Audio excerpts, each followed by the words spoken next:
Hey guys, this is Mel, and I'm back to talk about Supernatural, episode 1322, titled Exodus, which premiered Thursday, May 10th, 2018 on the CW. I'm recording about an hour after the episode has aired. I just finished watching Arrow, and now I really want to talk about Supernatural. So, huge spoiler alert. If you haven't seen the episode already, please go do so first. Then come back and see what I have to say about the episode. Otherwise, my other video reminders are up on screen. Take a moment to remind yourselves of those. I suggest you go watch it. It's truly amazing, and just we'll get into that. So 10-minute clock, I'm going to start that now. And let's begin with what happened in this episode. So timeline-wise, it continues straight from where 1322 ended off, and that is with Sam walking into camp after everyone believed him to be dead. So he has his little family reunion and everything, and So episode reminder, though, is the fact that we are trying to escape from the apocalypse world before time is up. Since as Lucifer is in the apocalypse world, there is no source of Archangel Grace back where Rowena is to keep the door open. So now they're on a borrowed time now. So huge episode breakdown for that episode. I picked them on 3 different ones. First one was rescuing Charlie and Ketch. Second one is escaping the apocalypse world, and the third one is the father-son bonding between Jack and Lucifer. So with the first one, with rescuing Charlie and Ketch, they find out that they have been ambushed by the Angel Kill Squad. This results in Sam, Dean, Mary, and Castiel going after them to save them. We also see the apocalypse version of Castiel, who's known as like this interrogator of sorts. So we see that happening as well. With the second storyline, with escaping the AU, there's a plan now for all the survivors in the camp, roughly about 25 of them, they said, to go through the rift with our heroes and to kind of bunker down there until they find a solid way to kill Michael and then return back home to take back their world, type of thing. And everyone is on, after some talk, everyone's on board with it, and they have to do that within the 31 hours that Lucifer gives them before the rift is closed. So there is that. Now with the bonding between Lucifer and Jack, we find a lot of our heroes going against the possibility, but Jack wants to know about his father, about his power, so he wants an understanding of this. Lucifer tries to take the opportunity to form a relationship with Jack. He tries to feed him more facts than try to explain the reasoning of his actions. For example, asking Castiel to either say, was I yes or no, was I not locked away in a cage for a long period of time? And then Castiel can't refute that. He has to say yes. So it's kind of using those types of comments. He's using the truth and facts to kind of gain sympathy from Jack. And we see interesting things pan out. So with the last scene of the episode, it does show Lucifer making a deal with Michael about knowing how to open the rift spell, as they are the only two left in the apocalypse world that we know of. As all the survivors, well, a majority of the survivors went through the rift with our heroes from our world. So there's that. End tally, death tally, though, unfortunately not everybody returned. And that is because Gabriel was killed by Michael. He took a stand against his alternate version brother instead of running away, and he ended up getting killed for it. We also see Apocalypse Castiel getting killed by Castiel. Make note of the fact that Castiel is the only one to see his own doppelganger, in a sense. All the versions of Apocalypse, like Bobby, Charlie, and Kevin, they're all dead on our world. Mary is dead in the apocalypse world. Gabriel is apparently dead on the apocalypse world because Michael couldn't believe that Gabriel was there. Also, Sam and Dean don't exist there. So Castiel is the only one to face off against his doppelganger. So there's that. And also a few survivors ended up dying along the way to the rift. So there's that. Moving on to the most shocking moment of the episode, I have to say it was that Gabriel was killed. We just got him back. And while I love that he chose to take a stand and not run away for once, it just truly sucks that it ended up with his death, which I will get back to later on, so keep watch for that. Also, another surprising factor was the fact that everyone else got through the rift. I mean, Gabriel was the only one that didn't truly return. Lucifer, it's kind of expected. But otherwise, everyone they had planned to go through the rift went through the rift. All the familiar faces we saw they went through. So I was surprised there. I thought if anything, Sam or Dean would have been trapped in the apocalypse world with Lucifer and Michael, and that's kind of what the issue would have been in the finale. but that wasn't the case here. So there's that. Moving on to top 3 favorite moments. Absolute favorite of mine has to be all the familiar faces we got. We got a lot of familiar faces in this episode. We got 11. So right off the bat, we already have Sam, Dean, and Castiel, always. We get Mary and Jack as well. We also got Gabriel, Lucifer, and Rowena. All the same people from last week's episode. But then we got to see Apocalypse, Bobby again. We got to see Charlie again. We got to see the return of Ketch, our version of Ketch as well. And then we got the introduction, or the short introduction of Apocalypse Castiel. So that's 11 different faces, 11 familiar faces, with the 12th being an alternate cast. But I was very surprised by that. I can't remember if this is the most we've seen of a lot of the characters returning. I kind of wish Kevin was among them too.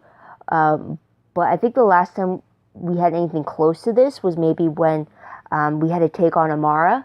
Back in season 11, where we had Metatron, Donatello, we had God, Sam, Dean, Castiel, Amara herself, Billy, Rowena, Crowley. Yeah, I think I have to count that now. Okay. But anyways, it's on screen. But anyways, another favorite moment of mine has to be the scene between Gabriel and Lucifer, specifically when Lucifer's trying to make out that he was the victim to God trapping him in hell, and then Gabriel's just counting the fact that wasn't the reason why you were locked away. And Gabriel called Lucifer out on his hatred of humans and how he couldn't handle God loving humans more than Lucifer, and then him wanting to corrupt humans to prove that they were flawed. And then everything Gabriel was saying, it was very interesting to have that dynamic between the two of them, because the last time they truly were talking one-on-one with each other was in season 5. And like Gabriel said, they've known each other since the stars were made.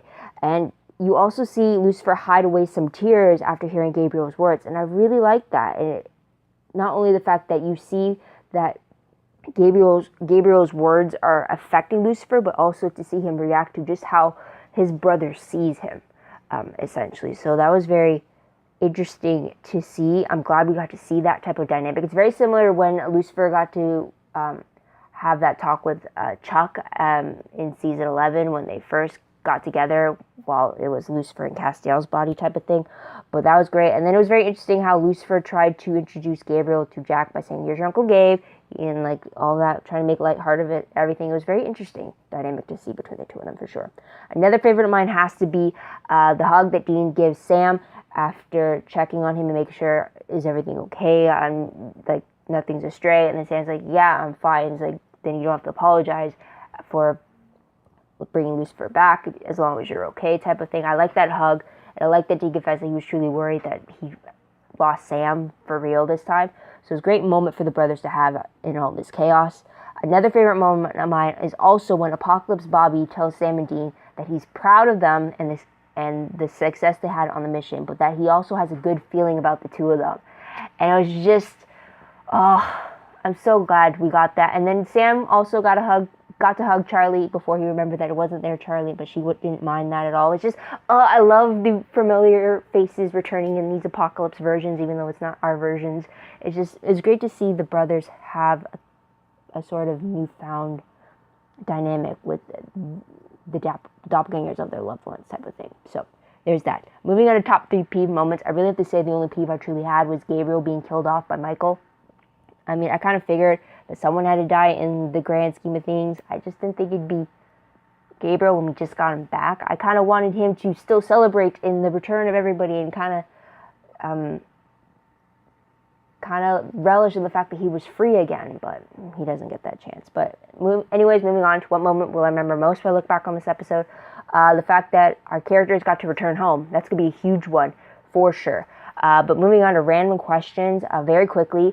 First one that really stumped me was the fact that did Michael not recognize that Dean was his true vessel? I mean, Michael was able to recognize Gabriel, even though it's not the same Gabriel from his world. So, and he was able to recognize Lucifer when they first met earlier on in the season. So I'm a little surprised that Michael wouldn't be able to recognize his true vessel when standing in front of him. So I'm shocked by that. I wonder if it is because Dean doesn't exist in the Apocalypse world, and that's why Michael might not be aware or completely thrown by his presence, or if it was just because, again, Dean's not from that world, and maybe he just... Would he still be the same? I'm assuming he would still be the vessel, and no matter what world he's in, he would still be a true vessel to Michael. So I was a little confused by that.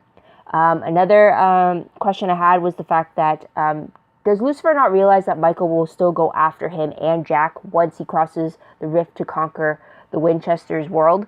I mean, Lucifer claims that all he wants is his son, and then Michael could have the rest, but I feel like Michael is going to turn those words around. And in a sense, between this version of Michael and Lucifer, they could easily turn the reputation around and have Michael be the devil and Lucifer be the one who's trying to stop him, type of thing. I mean, they're kind of going for that as opposed to the real reputation of Michael trying to stop the devil and Lucifer, type of thing. So I'm wondering if Lucifer has caught on to that just yet. Another question of mine, and as you know, the timer went off, so I'm going to try this quickly. My third one was, is there any chance that we could get Bobby and Charlie to stay in our world permanently? I mean, they made it through the rift. I hope they stay there. I would hate for them to have to leave and go back, or for something bad to happen to them. I really want them back on the show. Like, I really, really, really want them back on the show. I love them. I miss their relationship with the brothers. It'll be interesting to see how these versions of Bobby and Charlie create a new dynamic with Sam and Dean. But there's that. And the last question was, is Gabriel truly dead this time? I mean, the death in this episode truly resembles his first death back in season 5, and where it did show his burnt wings behind his dead body, like it showed in this episode. So I'm wondering if maybe Gabriel performed another trick. Maybe he's alive and faked his own death again. I don't know. I'm hoping for that, since they've already established that he did that for the first already. But yeah. But it did look like Lucifer was torn up over the fact that Gabriel was dead. But yeah, I hope Gabriel's not truly dead. So I'll leave it at that. Moving on to predictions very quickly, though. Based off the promo for 1323, it looks like Michael and Lucifer do get to our world. Surprise, surprise, I know, right?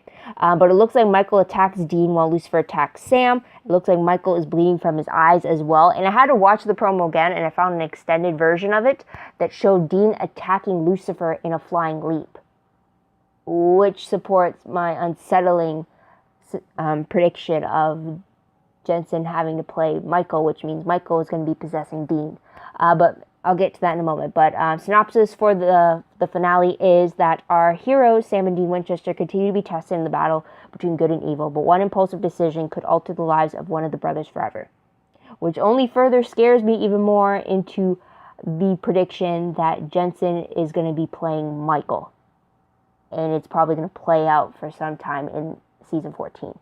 But the real question I'm worrying about is that, is Jensen playing Michael instead of Dean, or are we going to get Michael and Dean? Because while I would love to see Jensen play Michael and have his interpretation, since we have seen Jared playing Lucifer, I do not want to see that if it's at the expense of Dean. I really don't. Unless we're going to see like how in 522, where we saw Lucifer Sam talking to real Sam and how it's inside his head and like that type of confliction. I'm wondering if we're going to get that same thing happening with Apocalypse Michael and real Dean going on in Dean's head while Michael's possessing him. Because the promo definitely looks like Dean has some other powers when he goes against Lucifer. So that's going to be the question for the finale. And then I'm already going to predict it now. I'm probably going to cry. I cried last time. Yeah, I cried last year in the finale. I'm pretty sure every season I've cried. Every season finale I've cried to some point. Yeah, I predicted now I'm probably going to cry. I'm going to probably bawl my eyes out. But anyways, that is it. What did you guys think of the episode? What did you guys like about it? What do you think is going to happen in the finale? Let me know in the comments down below. Love to hear your own thoughts, theories, and predictions about what you think is going to happen next. This truly was a very action-packed episode with so many cast members coming back, and it was fantastic for that, for sure. But extra comment, who did you like to see return in this episode? Comment down below about that. Also, don't forget to like this video, subscribe to my channel, and check out my other videos if you haven't done so already. If you want, check out my Tumblr page. Link for that is down below. Read blog promos, web clips, quotes, gifs, synopses, news, all that good stuff, all found in one place. Go check that out. I am behind. I'm fully aware of that. I'm hopefully going to get back into it, hopefully at the end of the month. But being on the lookout for that. Also, everything I post online is connected to my WordPress account. The link for that is down below. It's more organized over there, but it does need to be updated, so keep that in mind. And also, if you want a detailed recap of the episode, a play-by-play, if you will, the link for that will be down below in the description box. Once it's ready for you, I have to format it and edit it and all that. But I type it up when I'm watching the episode for the first time. It keeps things in order for me. Hope it helps for you. I've been doing it since season 6. Might as well continue it forward. It's very interesting to see what I pick up as I watch the episode for the first time as I type it. And then you get quotes, and then you get like questions and stuff like that. But I do hope you check it out once it is posted. But otherwise, guys, thank you so much for tuning in. Thank you so much for your patience. I hope you come back next week to see what I have to say about the season finale. But until then, this is Mel wishing you all a great day, great week, wherever you are. Bye for now.